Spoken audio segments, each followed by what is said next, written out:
नमस्कार सबैजनालाई। आज मिति 2082 साल पुस 8 गते सुनको भाउ 2,67,200 र चाँदी प्रति तोला 4255 रुपियाँ रहेको छ। अब सुनको विषयमा कुरा गर्दाखेरि सुन किन्ने कि नकिन्ने भन्ने विषयमा तपाईँ सुन किन्दा हुन्छ। सुनको दाम भोलि पनि बढेर आउँछ, पर्सि पनि बढेर आउँछ।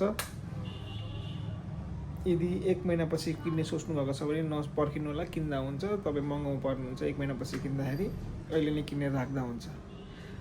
सुन किन्दाखेरि तपाईँ अलिअलि गरेर पनि किन्न सक्नुहुन्छ। एकैले किन्नुपर्ने आवश्यक हुँदैन। 1 लाल 2 लाल पनि किन्न सक्नुहुन्छ। तपाईँको नजिकको ज्वेलरी स्टोरमा गएर 1 लाल 2 लालको सुनको सानो टुक्रा पनि किन्दा हुन्छ। इन्भेस्टमेन्टको लागि त जति किन्दा पनि केही फरक पर्दैन, पाइहाल्नुहुन्छ, सजिलै पाउनुहुन्छ, तपाईँलाई जसले पनि दिन्छ। अनि चाँदी किन्ने भन्ने विषयमा, चाँदी किन्दा पनि हुन्छ। चाँदी पनि राम्रो इन्भेस्टमेन्ट हो अहिलेको टाइममा।